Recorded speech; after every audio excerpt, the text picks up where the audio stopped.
Well, welcome everyone. Like I said, Sam and I have just gotten to know each other. He is new to Lincoln from DC, and so a little bit of a culture shock. I don't know where you moved from. Fort Worth, Texas. Okay, so maybe a little different culture shock here, different weather soon to come. But he has a great story about his entrepreneurial journey and also his journey back into corporate world. So I'll let you go ahead and take it. Okay, sounds good. All right, I got my clicker here. Yeah, so like Amy said, I just recently moved back to Lincoln. My wife is originally from here. She went to Southwest High School. I'm originally from Ohio, which we consider to be like the Jersey of the Midwest. Columbus, Ohio. Me too. There you go. All right. But my wife and I met in DC about 10 years ago, and we were there. I was there for about 12 years. So very new to Lincoln. I've obviously been here to visit family before, but this is my first time living here. And as Amy said, it's been great to kind of get to know the ecosystem. I have a lot of stories about building my company in DC. My wife is also an entrepreneur and owned her own business for a while. We staggered them. We didn't do it at the same time, so I owned mine and then she owned hers for a while. And as Amy alluded, I am now working in corporate America in management consulting for a very big company called Deloitte. So I went from owning my own startup where I went from 1 to 12 employees at our most, now to working at Deloitte, which is one of the largest professional service providers in the country. So I am a peer of about 250,000 other people. So there's a lot of us. So there's a ton of culture shock in that transition too. But this morning I thought I'd talk a little bit about my career trajectory, what led me to starting my company called Spoke, the challenges that we faced as we were growing from one person, just a freelance agency, to 12-person shop at our biggest. We also switched from a service-based organization to a product-based organization about 3 years in. That was a difficult but really fruitful and productive transition. So once we transitioned to a product-based company, we were able to leverage a couple different strategies, and I can talk about that if that's interesting. And then I'll kind of land on my exit from my company and why I chose to do that, some of the thinking that went into that background and decision, and ultimately what I'm doing now at Deloitte and how I think my startup experience kind of complements what I'm working on now. I do have my Twitter handle up there for those online or in the room. If you do have questions and you want to shoot me Twitter stuff, I can follow up with you offline later this evening. But for those in the room, feel free to just stop me and raise your hand if you have a question. I'd love to kind of make this more conversational. I don't want to talk at you. I'd love to talk with you. Before I jump in, any immediate questions? Does that sound good? Okay, we'll go ahead and get started. Again, my name is Sam, born in Ohio, lived in DC for about 12 years, been in Lincoln for about 2 months now. We bought a house right before I met Amy for lunch, so I think I actually still have paint in my hair from our projects. And you're also spending some quality time with your newborn. Yep, exactly. So we had a baby, thank you, at the end of June, so she just turned 3 months. Name? Her name is Frances. We call her Frankie. And we have Frankie Drake Mysteries. Yep. Yes, okay. Yep, could be like that. And we have a 2-year-old toddler as well. So very busy at home, and I'm on paternity leave until the end of October. So taking advantage of that to talk to you guys and meet some folks. So a little bit about my career trajectory. Went to school in Ohio for English, so not really that related to ultimately what I ended up doing, but that was fine. I moved to DC directly out of school. I was really captivated by the fact that DC is kind of run by young people. There are a lot of 20-somethings that work in the Hill and work in PR and lobbying agencies, and that was really captivating to me. So that's what drew me to DC, and I started my career in advertising, so working at multiple different advertising agencies doing things like social media, public relations, running political campaigns. That was really my bread and butter. But at that time, there was sort of a market shift happening that I was trying to observe and learn from, where PR agencies, lobbying shops, and communications firms were all beginning to understand that the move towards digital, whether it was social media or design or web, was something that they really had to appreciate and take advantage of to be able to deliver what their clients were asking for. And as a result of that, I started freelance work. So nights and weekends, I learned how to do some coding, learned how to do some design work you can see there. I am by no means the best coder or best designer, and we can talk about how I recruited for those kinds of individuals in my startup later. But it was very, very helpful for me to sort of understand the fundamentals of those crafts before I started my own business. And I really got to kind of get my feet wet while I still had a full-time job in my advertising agency world. Starting in 2014, I launched my own creative design agency called Spoke. That was our cool turquoise logo there. The name comes from the fact that I had kind of a sort of like visual where I would ride my bike around to different client meetings, and that was sort of iconic, and people picked up on the bike theme, so Spoke is derived from there. Initially, it was really just me going full-time as a freelance worker, doing design and web work. But very quickly, I realized that there were other folks who were much better at it than me, and I recruited them to join my team, initially as 1099 contractors, and then as we started to win annual contract work, I could staff those folks up as full-time employees. Around 2016, we began to shift from a service-based business to a more product-focused company. We called it eating our own dog food. We were, doing a lot of design and web work for other clients, and it was kind of fun to think about what we could do if we applied it to our own projects and our own sort of work and things that we wanted to build. And that's what we did. So in 2016, we used a pitch competition to sort of drive the solution that we ultimately ended up building. The pitch competition was called the Startup in Residence Program, and it's a national competition hosted by Bloomberg. 2016 was the very first year that DC hosted the competition, and lo and behold, we won, which was very exciting. And that process really helped sort of drive the thinking around the development of a new suite of products that we could use to kind of change our business from just service-based contracts to selling a product as a SaaS company. Fast forward to 2018 and beyond, that startup competition got me very engaged in using technology for government agencies, federal, local, and state. And that really helped spur a lot of conversations around acquisitions and exit opportunities for me. And that led me to meet the folks at Deloitte who were interested in building out that kind of a business in DC. And ultimately, I made that jump to Deloitte in 2018. So that's sort of the broad strokes of the career trajectory. I'll spend a little bit of time going into each of those 4 sections, but before I do that, any glaring questions? Not seeing any yet. You said you went to products versus service. What were some of the products that you were? Yeah, I'll talk about that a little bit, but it's a digital product. And so it's using digital platforms to create more engagement for civic organizations, whether it's a government agency or a nonprofit. And so we'll talk about that a little bit. Great question. All right, so firstly, let's talk about Spoke, the agency that I started in 2014. We had 4 core values, and these were kind of how we talked about ourselves in the ecosystem and in the space. And it really allowed us to be different, scrappy, and small. First one being relationships on the far left. Our belief was that we might not be the cheapest service provider in the room, we might not be the biggest service provider in the room, but if someone really got to know us really well, they would want to work with us time and time again. And that mantra really proved to be true for the majority of our business.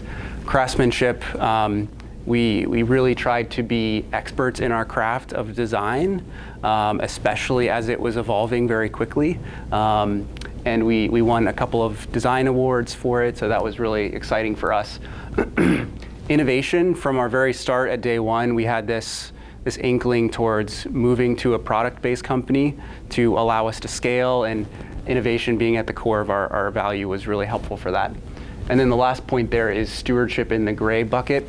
As a small company, we had to do a lot to kind of get our name out there. People talk about guerrilla marketing and lots of different tactics that you can use to spread your brand. And for us, the way that we did that was by kind of an ecosystem play. We tried to build a community of startups around us. We hosted events, and I'll show some photos about that. And then on the right, we have a snippet of some of our clientele. So our biggest sort of big fish get client was Marriott, which is headquartered in DC. But we also worked with a number of different financial institutions. And because we were in DC, we marketed ourselves as the design partner for highly regulated industries. So healthcare, energy, finance, and that was sort of our niche. Any questions on this? Great. Yeah? Can you break it down for me? So what you're creating is like a template for other companies, kind of like an advertisement, and you have like a template or an example, but using your product to help them create their own personal website, or? At this point, we were strictly service-based businesses. So we were working with businesses to build their brand, to design things like their business cards, but also websites. And then we would also run and maintain advertising campaigns. Yep. So we're operating very much as a traditional agency. But because we were small, we could go to someone like Marriott and say, you know, we know you have a really large agency of record, WPP or some global advertising agency, but we're Spoke and we're super small, and we're going to just help you do this kind of clever thing over here. And it allowed us to be a little bit more scrappy, and we could work on things that were interesting to Marriott that they wouldn't necessarily just take to their big box agency provider. You made it more easy for hands-on with them and be more in control, and then having all these other outside entities Yep. trying to. Yep, exactly. Exactly, yeah. I don't mean to get off the subject. It's okay. But, like Marriott, companies like big like that, and other companies, I know it's true in like construction and stuff like that, and on the federal level, where Yep. they have some where they deal with small businesses. They have Yep.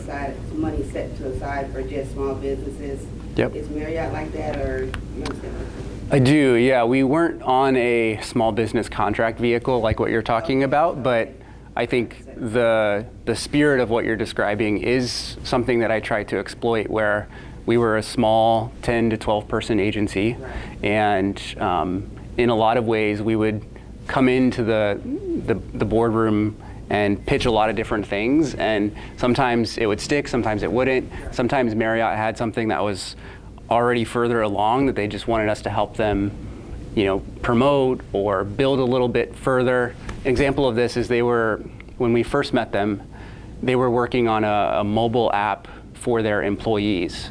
So folks who worked in franchise Marriott locations. And for whatever reason, their other service providers weren't that interested in kind of developing that any further. And so they kind of kicked it to us to say, like, what would you guys do with this? And we were able to take that mobile app to sort of a bigger vision, and we ultimately created a number of different videos for them around it, and we helped create like the 2.0 version of it. But it wasn't necessarily on a contract vehicle set aside for small businesses. It was just, we were kind of in the right place at the right time. Yeah, great question. Yeah. How'd you get your initial meetings with them? Good question. It might have been LinkedIn cold outreach. I think it was probably more the case that I knew someone that was working there, maybe not at an executive level, but someone that was high enough up that I could, work with them to try and get them to understand what I think we might be able to do for them, and then eventually use that to try and get increasingly more up the food chain, if you will, of buyers. Our sort of sales and outreach philosophy was very much a land and expand model. So that project for Marriott, candidly, was not that lucrative for us for the first couple of years.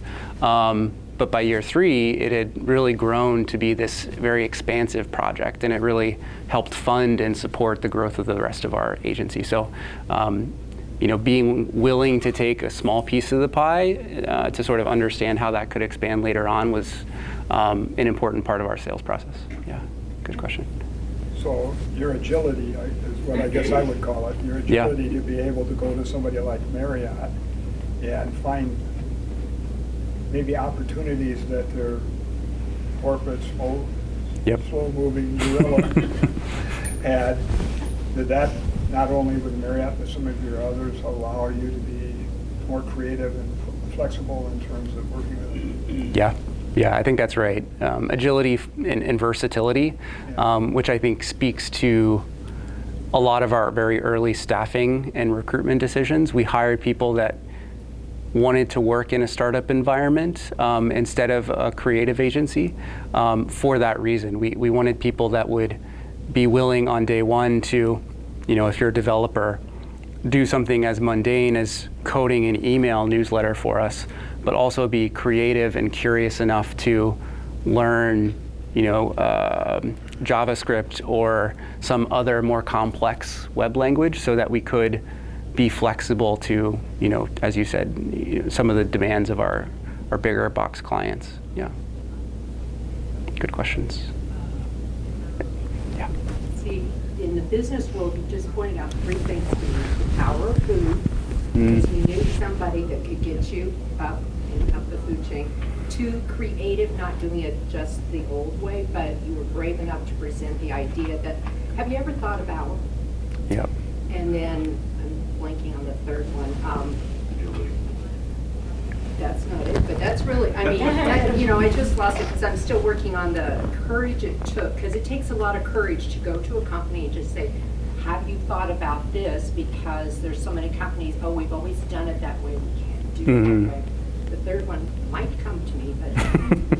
Yeah, I think it's a great point. We tried not to go into a pitch meeting with a menu of services or a menu of offerings. We tried to go in and just, one, build the relationship. So like I said earlier, if they liked us, if they thought we were clever and cool and fun to be around, cracking jokes, they were. That's the third one, building the relationship. Yeah. Because they probably were dealing with a company that was so-and-so's on the phone, ho-hum, blah, blah, blah, whereas you came in and just okay, we want to give you very personalized attention, which they might or might not have had before. Right. Great Really point. I'm sorry. I was thinking there's an important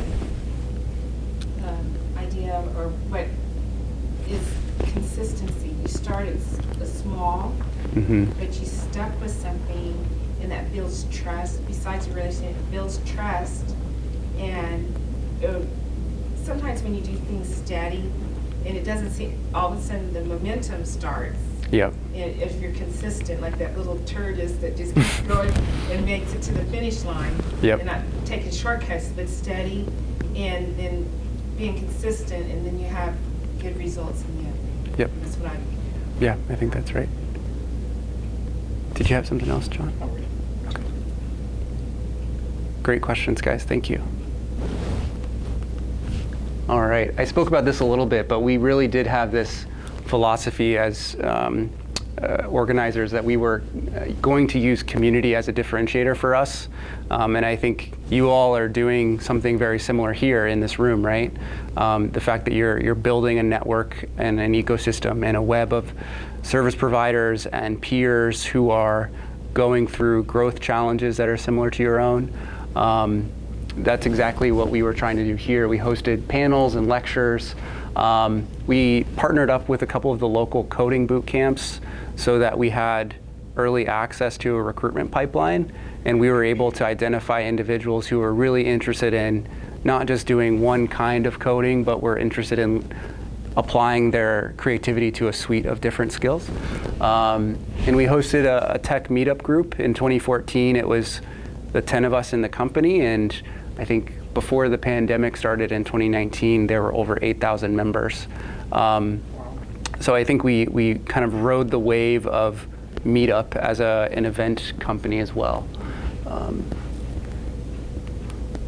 So pivoting a little bit to the product itself, and the slides here are a little text heavy, so I apologize in advance. I'll kind of try and narrate what I'm trying to get across. So switching from a service to a product was really helpful for us from a financial perspective. In the advertising and agency world, the sort of boilerplate contract vehicle is an annual retainer. And there's typically, at the end of the calendar year, a pitch competition where it's, you against the person who had the annual retainer previously, and it can be very difficult to legitimize yourself quickly enough to win that work. So we were trying to constantly shift towards something that was a little bit more flexible, and moving towards a product was something that we thought would be an advantageous win. So I mentioned earlier we applied to a pitch competition called the Startup in Residence for DC, and a little bit of background history on DC. It's kind of a unique civic structure. It's managed through a law called the Home Rule Act. So instead of having a governor, we have a mayor, a city council, and then we have super local representatives that basically are like the mayors of the neighborhoods for DC, because we're not a state. And the challenge that they solicited feedback on was basically, we have all of these people who have been elected to this very, very local office, but they're all volunteers, they all have day jobs, and so their marketing and their communication with their residents is really fragmented. So some people are using MailChimp, some people are creating a group text, some people are using Facebook.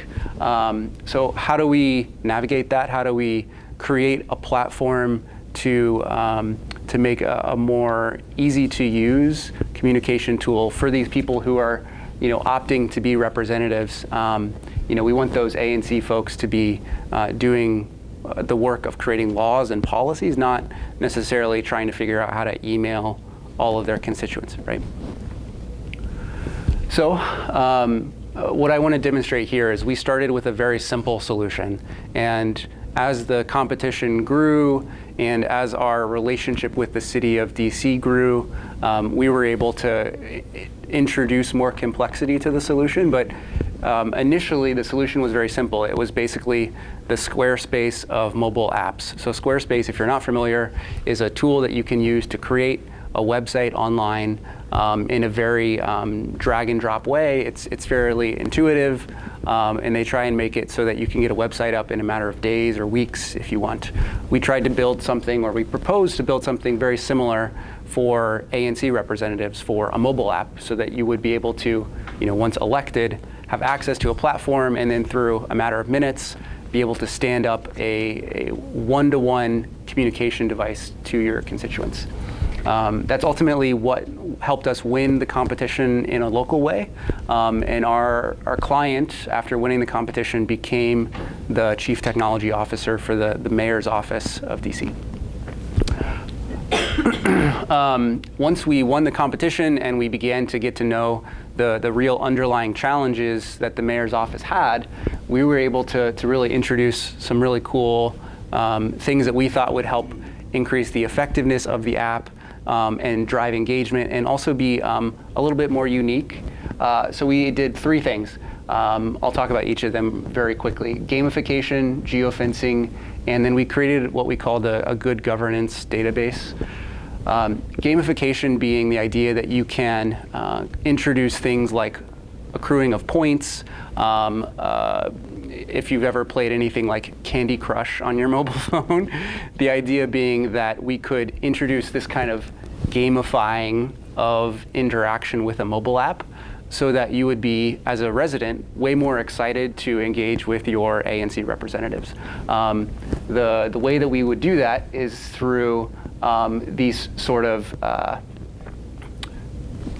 I would call them like trivia prompts or polling questions, but you would just get sporadic push notifications to your phone, maybe as you're waiting for a bus or waiting for the metro in DC, or you pass by your favorite restaurant, you would get a notification, what do you think of this kind of policy? This business is applying for their liquor license, how do you feel about it? And the idea being that as a representative, you would be getting continuous ongoing feedback from your residents in a way that's really natural and could be even fun, maybe, right? This is a very low fidelity version of what we pitched with the emojis. So gamification was one element, geofencing was another. The idea that on your phones, when you're carrying these things throughout your workday, in the evening, on the weekends, as you're picking up your kids from school, you're passing through different zones where there is an opportunity for you to provide feedback and engagement on something that the city is doing. Maybe it's, you pass by a library and you get a notification asking you, how are we doing at picking up trash around the library? Or as you go to pick up your kids at a public school, do you feel safe picking up your kids, or do you feel safe or comfortable with the bus system? The idea being that you could increase engagement by notifying residents and constituents on a more local level as they pass through different areas of the city. And then the last element, getting back to our sort of advertising agency roots, being that you could engage in an advertising campaign that was super people focused. So we have Jane, who is a resident of Northeast, so kind of interviewing and taking photographs of real DC residents, so it looks like someone that you might be familiar with. The last element here was this database. So there's a lot of talk right now about like multi-sided platforms and virtuous cycles. You think of like Facebook, right? You engage with Facebook and they use your engagement to sell ads, and that creates a loop. The idea being that we could create something similar with our product, so that as DC collects more information about the kinds of surveys that you're interested in responding to, it also gets more information on how to dictate policy going forward, and you as a resident feel like you are being heard more often. So it creates a good feedback loop. I know we're running up on time. Are we okay? Yep. Okay. So that was the idea behind the product. We worked with the DC Mayor's office for a little bit over a year, and ultimately they sort of broke it up into a couple of different pieces and products, and that sometimes happens, right? You build a product and then it doesn't live in the same way that you thought it would, but they continue to use different parts of it in different pieces of technology. And it was really a fun experience transitioning to this kind of product approach. The idea being that once we built it for DC, we could then scale it to other cities, other states, using the same sort of core code base. Yeah.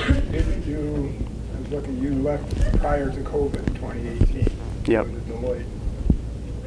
This concept and this flexibility and personal, did that get carried through into COVID, and was it a flexible enough opportunity that stayed in place during COVID for communication? Yeah. Can't speak to it exactly for lots of reasons, but there are a lot of different alert systems that have leveraged this same kind of philosophy. Whether it's our exact technology, I can't exactly say, but just the whole concept of what you presented. Yep. I think the ethos of using gamification and new technology was something that kind of continued to live on even past our relationship with the mayor's office. Yeah. I think the product that you present, for communication with the public, it's like, were you able to measure tangibly who's involved, and numbers, like you have statistics of the percentage of the people that were engaged in responding to what's going on, the alerts, the surveys. Did you have something at the end, like to measure who's engaged and who's not? Yeah, we did. So we made it basically through a pilot phase where we were testing it literally on the streets. I would hand people my phone and ask them to use it to engage with the pilot version of the app. We would meet people in sort of what we considered to be areas of strong interaction. So at metro stops, at bus stops, people are already just waiting. So it's really easy to get them to engage. So it never quite made it to sort of widespread scale that you would start to get an understanding of people in this area of the city versus this area are more likely to use it. But when we were testing it on the streets, we did get a lot of really great feedback and engagement. And I think the city was really excited about a lot of what we were doing in the early versions of the work. I Yeah. have Yeah, go ahead. comment or question. Yeah. When you have this different layers, and they had, people texting and some doing emails or how they communicated, were you able to kind of unify and have one main tool so they were in, on the same communication scale, this person, using the internet or Facebook, but Yeah. I need to bring them, hone them in and kind of be on the same page, so someone's not doing something old fossil, door Yeah. to door. Yeah, I think as of now, let's be really transparent. I think everyone has been sort of shifting because of COVID to try and figure out how to do things on a local level a lot different as far as messaging and notifications. And I think because of the pandemic, the city's attention is on other things. I don't think they've necessarily launched anything that is the one-to-one tool that we initially pitched. And I don't think when we separated our relationship with them, I don't think there was necessarily enough momentum. And like you said, the DC mayor is also an elected position, so those priorities shift every couple of years too. So no, I don't think there's anything in place yet, but maybe it's in the works. I don't know. Yeah, it's easy. Maybe you need to reintroduce it. Yeah, So yeah. that, Yeah. have a tool for them where they can engage better and they can keep track of each other, who has who Yeah. has what, or who's supporting who. Yep. Just an idea. Yeah. Love it. Was there another hand? Did I see? No. Okay. All right. So all this work went into the product. We had this year-long relationship with the mayor's office. But I think the market started to change in 2018, 2019. We were starting to see agencies like ours being acquired very quickly because it was, I think, frankly, easier for larger agencies to pick up a small sort of design shop, absorb them into their suite of services, than to try and recruit and train for that kind of work on their own. And at that point, that was 5 years into the business. And so fast forward to 2018, 2019, I'm married, I have a mortgage, starting to think about a family. Things look a little bit different for me. And I started to entertain some of those acquisition offers, and that's what I mean when I say exit, so my personal exit from the business. And as I mentioned earlier, Deloitte came into focus among a couple of other large partners in the city, very interested in building out an applied design practice to help them think through using technology for government agencies. That was really interesting for me to be sort of on the ground floor as they look to build that business. And that's what I've been doing ever since. So I left in 2019. Now at Deloitte full time. It's a traditional management consulting business where I work through a number of different client projects. I think one of the things that really attracted me to the opportunity, at Spoke, we managed and worked with a lot of clients in their very early phases of a product. And what I'm doing now at Deloitte is a lot more focused on products that are fully established and fully thought through, and we're thinking through what can we add as far as a feature or a new set of values or how can we attract a new set of customers to this existing product or suite of products. And that's a different kind of challenge and one that's been a good change for me. But I do think a lot of my startup background has helped me kind of apply some creative thinking to some of those bigger challenges in the bigger clients that I'm working with at Deloitte. So what happened to Spoke? Did they acquire you, or did Spoke just dissolve, or what? It kind of dissolved, and I brought a lot of my team with me. So not a traditional, sort of cash transfer acquisition, but a lot of goodness from the people that I brought with me. I think the technology that we brought with us, and some of the sort of trade craft that we brought over. Yeah, it was a great experience. Yeah. Other questions? Okay, I can talk a little bit about some of my thinking in the why to the previous book that was recommended. Another great book recommendation, Geoffrey Moore, talks a lot about escape velocity, and it's the idea that you have to have a certain threshold or a level of momentum to be able to sustain your business at the level that you want to be sustaining it.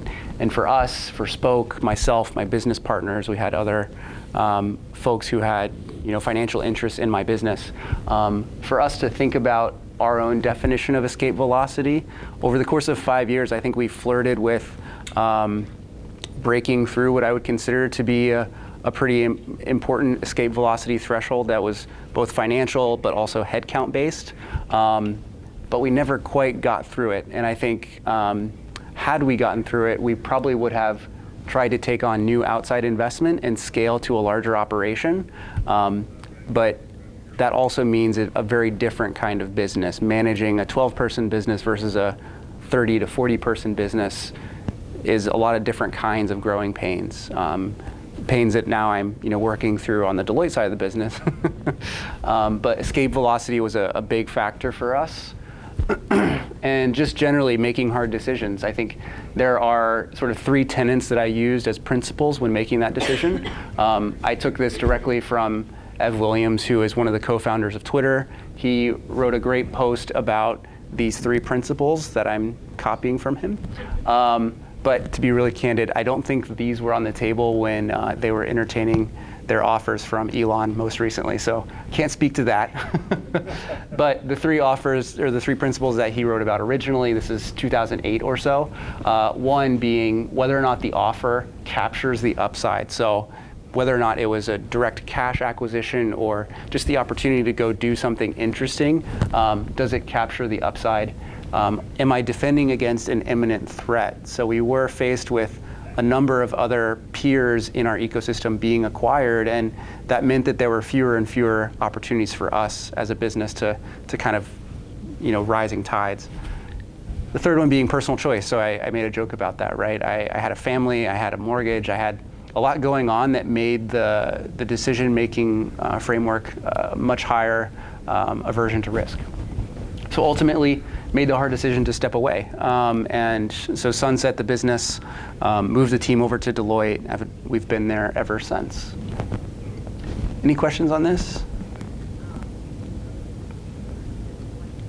Awesome. So we did talk about book recommendations. I have a bunch more.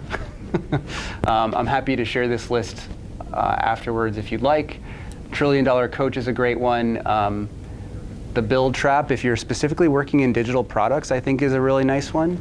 And then Where Ideas Come From, even if you are sort of feeling like you're in a very good business niche and you know what your concept is that you're trying to sell, I think understanding psychologically how we come to ideas and understanding that process is helpful to maybe spur new creative ideas.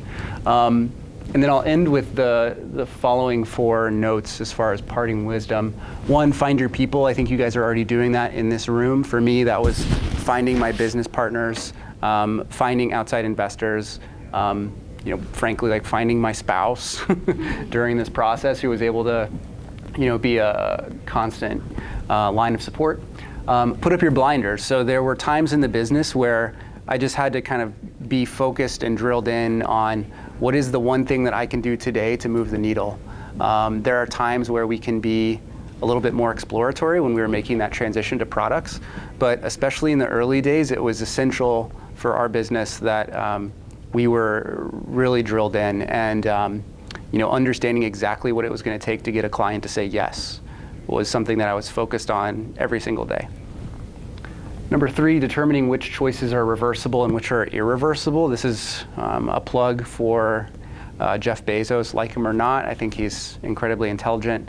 He has this idea that there are some choices you make in business that are completely reversible and some that are completely irreversible, and this applies to everything, marriage and otherwise. Understanding which are irreversible is really critical, and it's, I think, a helpful strength. And then lastly, execution is a superpower. I think, especially as I was a young person when I first started my business, I was 25, 26, the ability to, as you mentioned, have the courage to walk into a boardroom and then deliver on what's expected and just be someone that someone can rely on and depend upon is, I think, the cornerstone of building that trust and that relationship that really allowed us to scale our business over the years. And that's it. What questions do you guys have? Do you have handouts? I don't. I'm sorry. I would refer you to my Twitter, where I do quite a lot of thinking and writing and talking about these topics. It's at Sam C. Bays, C in the middle because my dad's also Sam Bays and my son is Sam Bays. He'll have a Twitter one day. So I would refer you there, and then I do have a lot of writing that I do online through Medium, which is something that I post on my Twitter account as well. No handouts today, sorry about that.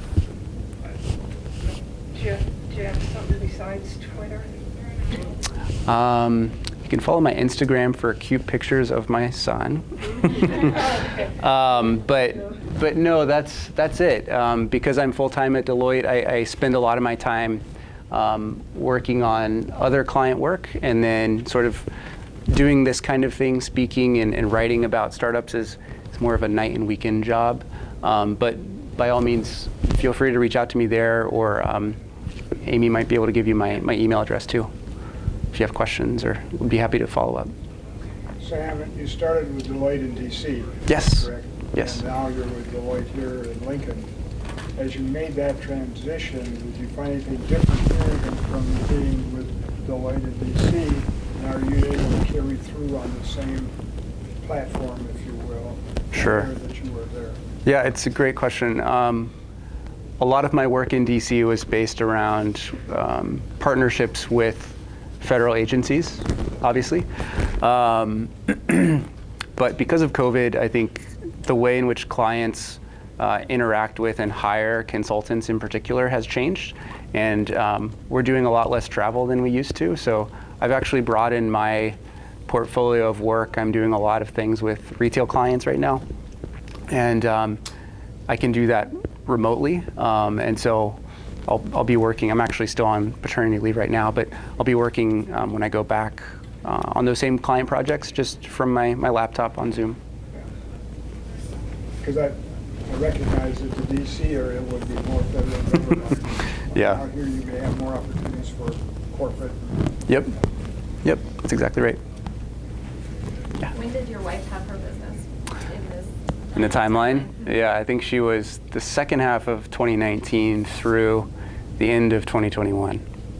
Yeah, so about 2 years. My wife is a energy policy expert, and so she was working for financial service companies for the majority of her career, and then she, similar to the pivot that we talked about here, developed a product that she could market to her customers and clients, and she built out a suite of products to that effect over 2 years, and then sold it to a company in DC. Yep. She's now a consultant again.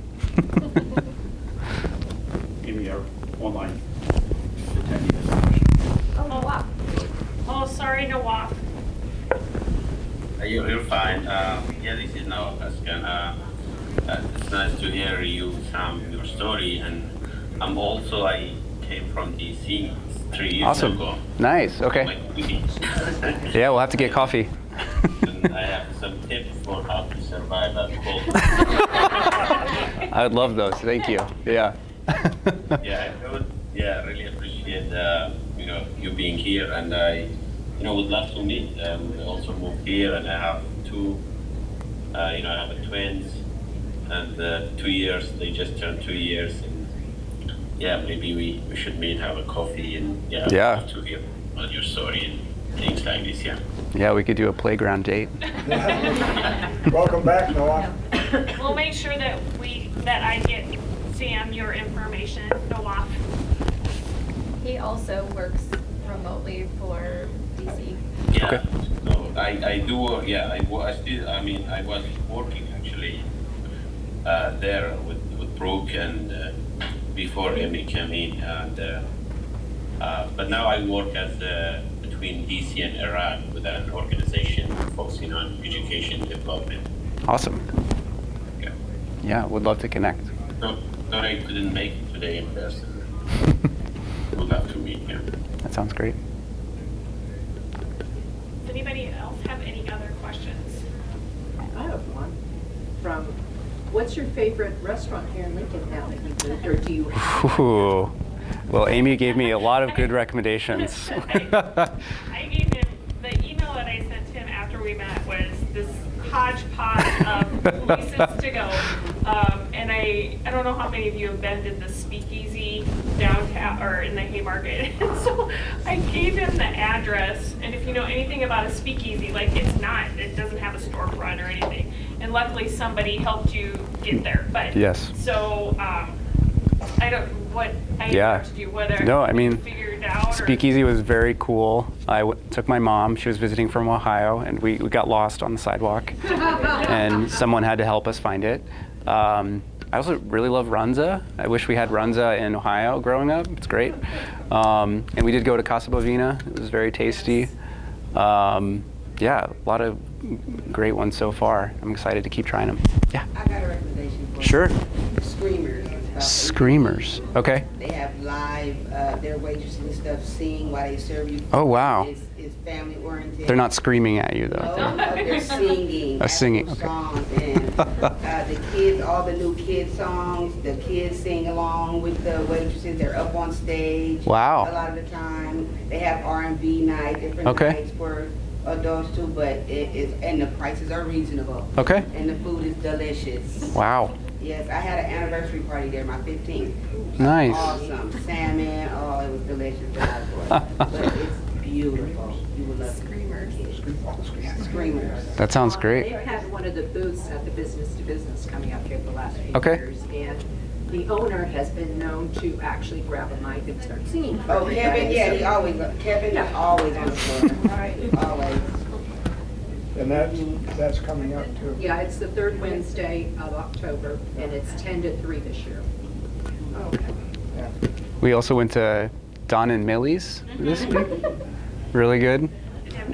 I know they used to have dollar necks and margaritas. I don't know. Well, the beer is $3 now, but the margarita is $1.29. That's a pretty good deal. It comes out of a fountain thing. Yeah. Is it cheesy or Frenchie? Sorry. Did you have a Frenchie? Maybe. I don't. What's a French? It's like a deep fat fried grilled cheese sandwich. Oh, I did not have that. That sounds really good. It's fairly lovely. Yeah, I had the chili No dog. grease or no temperature. No, well, if you're gonna have you might as well go. Go. Yeah. Yeah. Yeah, the Business to Business trade show is the 19th. Okay. Awesome. Well, Honest Dave's is a great local hamburger place. Okay. So they have everything from portobello to your regular Burger. burgers. Okay. Awesome. These are all great recommendations. Thank you.